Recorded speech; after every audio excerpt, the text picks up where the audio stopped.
So thank you for joining me. So I wanted to show the cover of this first book of Enoch in this particular video because tomorrow I'm going to show you the scriptural proof from the canonized scriptures of the fact that Enoch did die. But I wanted to do this before for a couple of reasons. So this first book of Enoch is more widely sort of accepted and was divided into some different sections, such as the Book of the Watchers, etc. That's one of the things that it was divided into, a book of parables, etc.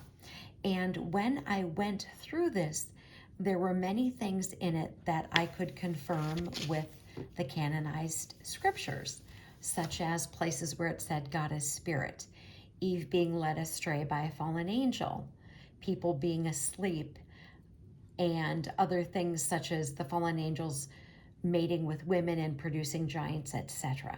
So there are things in this first book of Enoch that you can see in the canonized scriptures. And when I went through it, I took notes of all the things that I could confirm from the canonized scripture. There also were things that were not in canonized scripture, such as the names of the angels. And some of them were the names of the fallen angels, I guess is what I should say. There also is a section in the book of Enoch where it talks about some of the holy angels and their jobs and where they are, etc. So to me, this first book of Enoch was very, very interesting, and it had a lot of things that I could sort of see in other sections of scripture, if that makes sense, in other sections of canonized scripture. But Enoch also had a calendar. Now, I did read it. We're not going to do anything on that, but there is a calendar as well. So part of my issue with the second book of Enoch is that, and that's what we're going through, but there are things in there that are coming up where it'll be like, for example, on Friday, the 6th day. Well, all of the names of the months, all the days of the week are pagan. God would have never said on Friday. That wasn't a thing. God had the days numbered, the first day, the second day, etc. Now, there are some things in the book of Enoch that I saw, for example, in the book of Jasher. So when we were talking about the levels of heaven, there was one where it talked about the heavenly soldiers, and they would stand according to their rank on the 10 steps.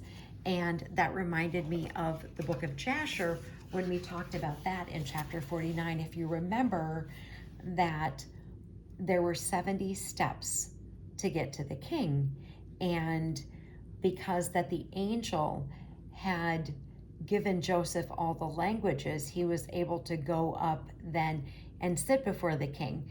And because he knew all the languages, he could get closer.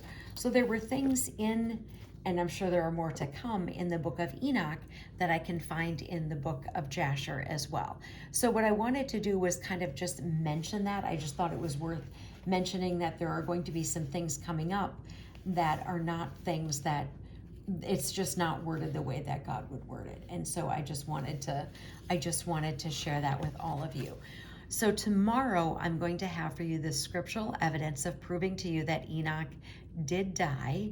It's very easy. One thing I want you to think about in the interim is, are there people in the Bible who we don't know how old they were when they died?